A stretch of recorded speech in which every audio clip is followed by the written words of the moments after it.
Hoş geldinizler. Ендеше біздің сабағымызды бастауға рұқсат берсеңіздер, иә?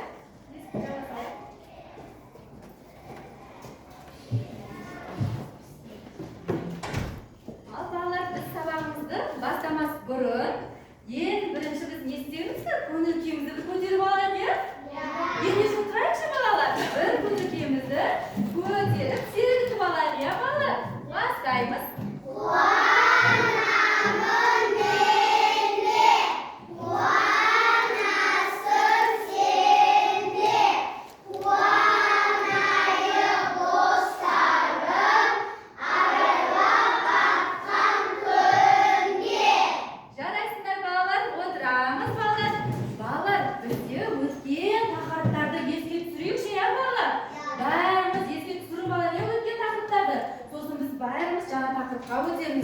Балалар, өткен тақырып бойынша мен сендерге білгіш ойынын дайындап келдім.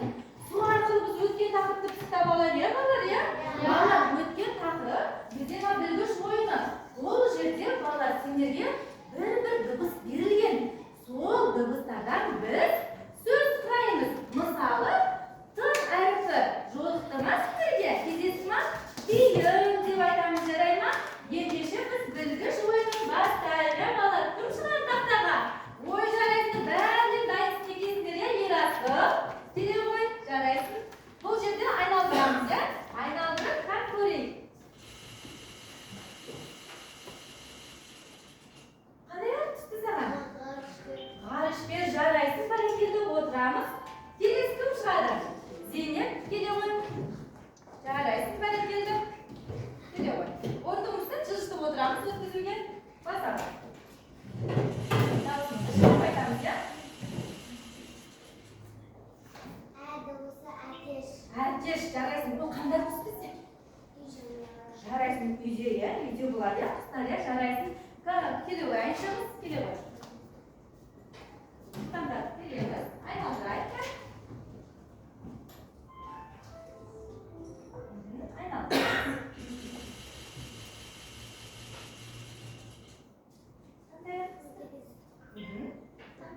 Жарайсың. Келесі. Айленұр. Дайын отырамыз, иә? Жарайсың, как бәрекелді. Бастаймыз.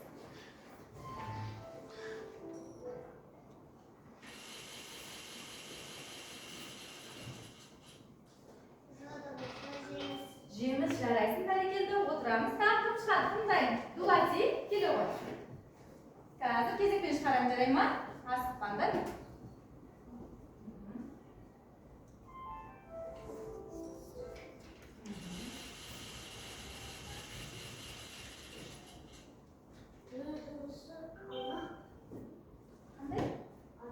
Ана, Н дыбысы бар, иә? Нан десек те болады, иә? Н дыбысынан келетін сөз, иә? Жарайсың. Келді, отыра ғой. Айжұлдыз, келе ғой.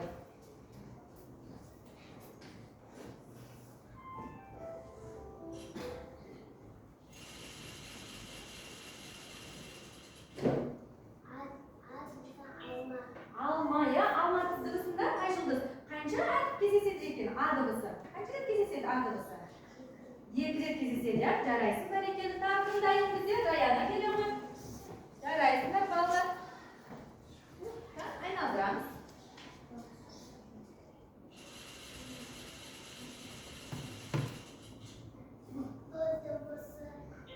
Балық. Жарайсың. Келе ғой, Рауат. Рауат келе ғой. Қолымызды қойып отырамыз партаға. Қолымыз қойып отырайық. Айналдырамыз. Басымыз көсіліңіздер.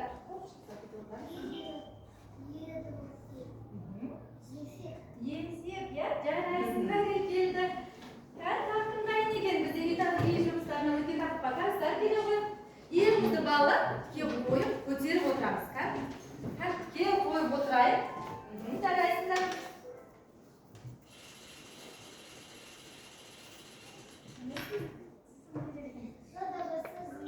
Жарайсың, бәрекелді, отырамыз.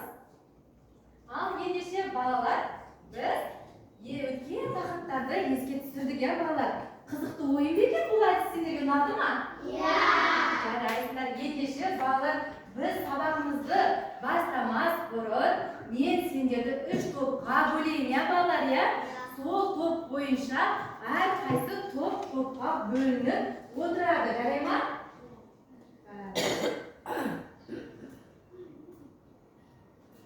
Бізде балалар, ең бірінші тобымыз шаңырақ тобы, және де қоржын тобы, және де бесік тобы. Балалар, мен мына жерде суреттерді қойдым. Бесік, шаңырақ және қоржын суреттерін дайындап қойдым, балалар. Сендерге осы жерден қайсы сурет, қайсы бесік ұнады ма, шаңырақ ұнады ма, ұнатқандарың бойынша топ-топқа бөлініп отырайықшы екен. Келеміз. Бесікке келіп, ұнағандарың бойынша асықпай, үгілмей топ-топқа бөлініп алайық. Асықпаймыз. Топ-топтарға бөлініп отырайық. Бесік тобы кім ұнатады? Қоржын тобына. Кім келе ғой? Отырамыз. Жарайсыңдар, бәрекелді. Бәріміз ұнатқан суретімізді алдық па? Шаңырақ ұнады ма сендерге, балалар? Жарайсыңдар, балалар. Ендеше, балалар, бірінші топ бізде шаңырақ тобына от шашу. Жарайсыңдар, балалар. Екінші топ бізде, балалар, қоржын тобына от шашу. Жарайсыңдар. Бізде үшінші топ бесік тобына от шашу. Жарайсыңдар, балалар. Ендеше, балалар, шаңырақ дегеніміз не? Қоржын дегеніміз не екен? Және де бесік деген не екен? Сендер осыны талдап маған қорғап беріңдерші. Шаңырақ дегеніміз не? Топтарды бір ұйымдасып алайық. Сендерге 30 секунд уақыт беремін. Қоржын дегеніміз не? Білесіз, бесік топ, бесікті қорғанда бесік дегеніміз не екен? Қоржын дегеніміз не екен? Жарайсыңдар. Жарайсыңдар, балалар. Қайсы топ дайын екен, балалар? Ал уақытымыз келді, балалар. Орнымызға жайғасамыз, жарайсыңдар. Ал мен бірінші шаңырақ тобынан бастайыншы, бірінші қол көтерді ғой, шаңырақ топ бастай ғой. Шаңырақ кездерінен жоғары бөледі, 45 тәрізді дөңгелек шеңбер. Жарайсың, бәрекелді. Келесі қоржын тобынан кім айтады екен? Бинұр, бастай ғой. Ертеден бері келе жатқан қазақтың тәртісінен бірі қоржынға арнаған қоржын қос қалтасы сыйға толтырады. Жарайсың, бәрекелді. Келесі бізде бесік тобы, бесік тобы кім құрайды екен? Бесік дегеніміз не осы? Алинұр. Бесік деген ағаштан жасалады. Зейнеп айтшы, Баланы тазалап үшін. Жарайсыңдар, балалар. Өз тобымызбен қандай топта отырғанымызды бәріміз біліп алдық па? Ендеше бәріміз жаңа тақырыпқа өтейік мұнда, бастайық. Келесі жаңа тақырыбымызды бүгінгі бәріміз үйренейік. Бүгін бізде балалар ана тілі сабағынан бізде бөлімі балалар сөз және оның мағынасы. Ал оның ішіндегі тақырыбымыз балалар өтетініміз бізде жаман жолдас. Ал бүгінгі жаман жолдастар бізде қарама-қарсы сөздерді ажырата білеміз және түсініп оқимыз, жарай ма? Ендеше, балалар, бұл жерде жаман жолдастар, балалар, бізде Ыбырай Алтынсарин ағамыз қазақ әдебиеті, ұлы педагог, ағартушы, жазушы. Ол атамыз, біздің Ыбырай Алтынсарин атамыз, балалар. Көп әңгімелер, ертегілер жазған, балалар. Бізде бүгін Ыбырай Алтынсарин атамыздың жаман жолдас әңгімесін өтеміз. Жаман жолдас әңгімесінде қазір көретін боламыз, балалар. Ыбырай Алтынсарин кім болды бізде? Айтады. Алтайым? Ағартушы. Тақым? Рая ма? Ең бірінші балаларымызға мектеп ашты. Жарайсың. Арсен? Нұрәлі ата ғой? Ұстаз. Ұлы ұстаз. Жарайсыңдар тағы? Кім айтады? Дарын? Айтасың ба? Жарайсың. Ендеше балалар қараймыз. Мен сендерге жаман жолда жолдас тақырыбына сай сендерге бейнебаян дайындап келдім. Соны бір тамашалаңызшы. Нұрбақыт басыңды көтеріп отырамыз. Ақылды ғой бұл. Иә? Ендеше бейнебаянымызға біз назар салайық, иә балалар? Тыңдайық. Бір мезгіл тыңдаңдар балалар. Тыңдаймыз. Жаман жолдас Ыбырай Алтынсарин екі дос келе жатты. Алдарынан бір аю шықты. Олардың біреуі ауру екен. Екіншісі мықты, жас жігіт. Ол аюды көрді. Содан соң бір биік ағаштың үстіне шығып кетіпті. Ауру жігіт өлген адамға ұқсап жата қалады. Аю келіп иіскелейді де жөніне кетеді.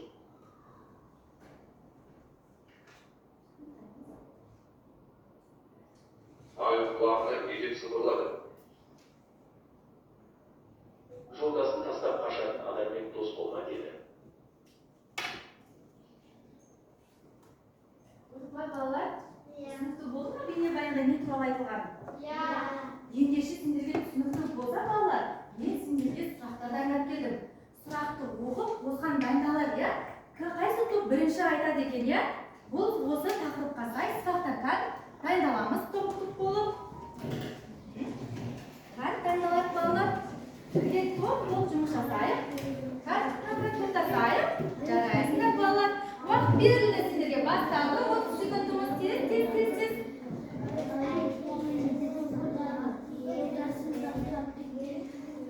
Уақыт бітті. Шаңырақ тобынан кім бастайды, мен оқиын.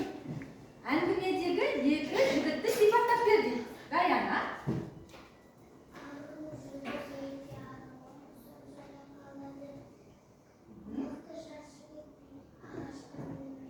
Мініп кетеді, иә? Дұрыс айтасың. Ал ауру жігітке мағыналы қарама сөзді кім айтады? Нұрали. Бастайды. Жарайсың. Ал қожын тобы дайынбыз ба? Қандай сұрақтарды сендер?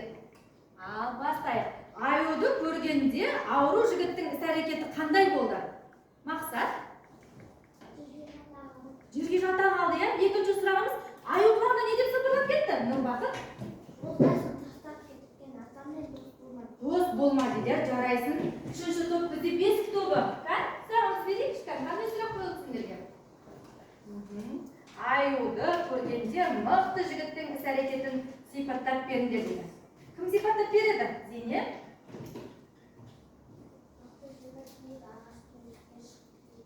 Жарайсың. Биік сөзіне мағыналы қарама-қарсы сөзді тап дейді. Биікте. Әлемнің? Жарайсыңдар балалар. Ендеше балалар. Сендерге ою арқылы балалар. Сендерді бір бағалап қояйын, иә? Жақсы бергендерің, жауап бергендерің үшін, иә? Егер де балалар оюды қайсы топ көп жинайды, сол топ жеңіске жетеді, жарай ма? Оюдың балалар арқар мүйізді, қошқар мүйізді, көп оюлардың түрлері көп бізде, иә? Жарайсыңдар бірінші. Және де қоржын тобына. Және де бізде бесік тобына, иә? Ендеше балалар біз осы әңгімені түсіндік па? Түсіндік па әңгіме туралы? Жарайсыңдар. Ендеше біз көрініс тұрамыз осы әңгіме бойынша? Жарайсыңдар. Кім шығады көрініске? Бүйнұр, Мақсат, келе ғой. Келеміз. Келеміз көрініске. Дайындаламыз. Айтайын келе ғой.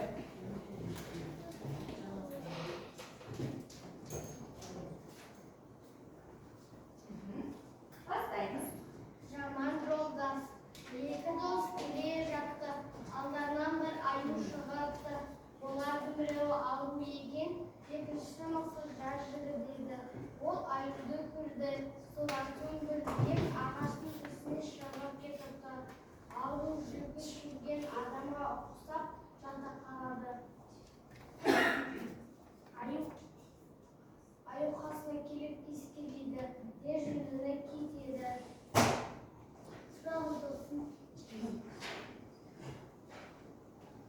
Аю оған сыпырдады. Жолдасын таштап қашатын адаммен дос болмайды. Жарайсыңдар балалар, отырамыз. Қазір орында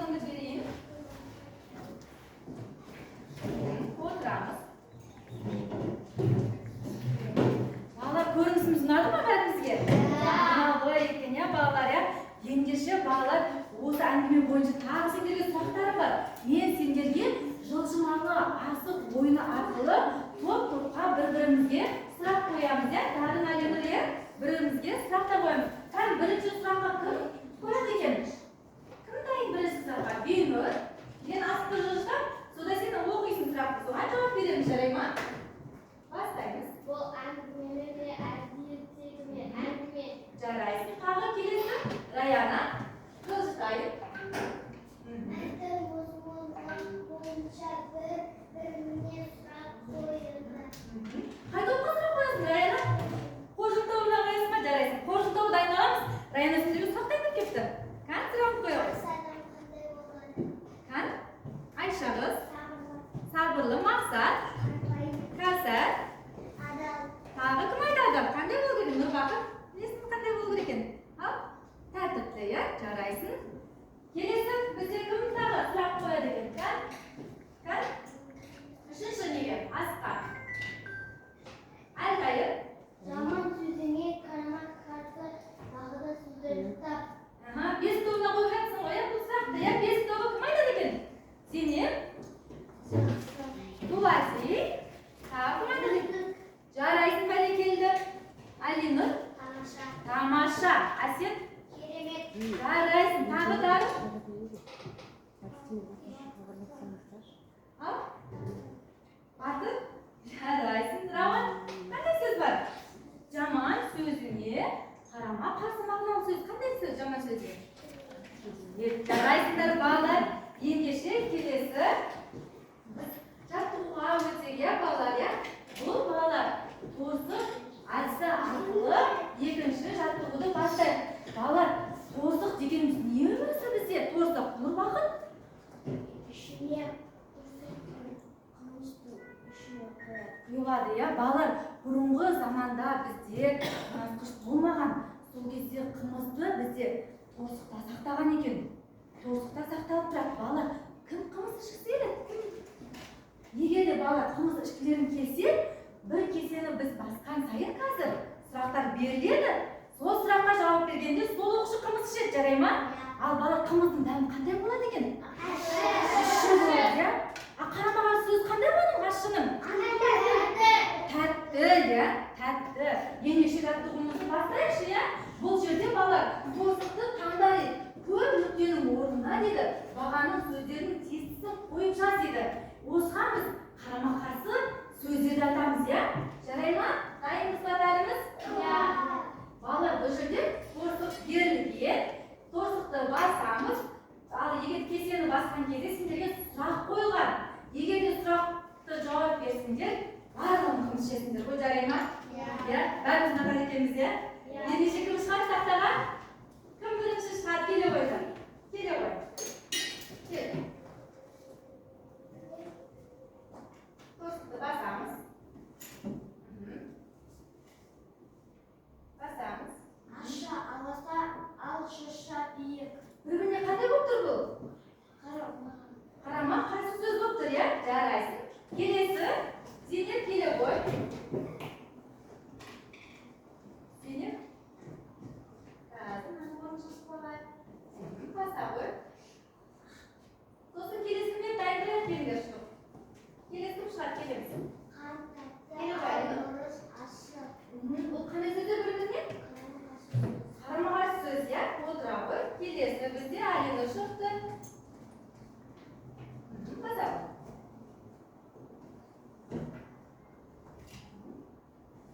Қар апа, көмір қара. Бұл бір-біріне қандай сөз? Қарама-қарсы сөз. Қарама-қарсы сөз не дейміз? Антоним дейміз, иә? Жарайсың. Бәрекелді, отырамыз. Балалар, түсінікті болды ма қарама-қарсы сөз дегеніміз? Иә. Сөз дегеніміз не балалар? Сөз дегеніміз. Зейнеп? Заттың құбылысының атауы. Жарай, тағы кім біледі? Әсет? Заттың құбылысының атауы. Ал балалар, қарама-қарсы сөзіміз не деп атайды екенбіз? Антоним, иә? Бір-біріне қарама-қарсы сөздерді біз антоним деп атаймыз, иә? Түсінікті болды ма балалар сендерге екінші жаттығу? Иә. Жарайсыңдар балалар. Ендеше балалар, біз бір сергітіп алайық, иә? Бір сергіту жасайық, birinchi qo'limizga qalamsamizni tayyorlab o'tiraylik. Ba'zi qalamsamizni tayyorlab olaylik. Tayyorlab bolalar? Ba'zi biz sergib tashlab olaylik. Tayyorlabmi? Birinchi qo'limizga qo'yamiz. Qo'limiz tayyormi? Birinchi tayyorlab olaylik. Qalamsamizni sizlarga aytib o'zim tayyorlab qo'ygan. Birinchi al maslarni ingishi.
Bu жерде қараңдар балалар, сыр сандықты дайындап бердім ғой сендерге.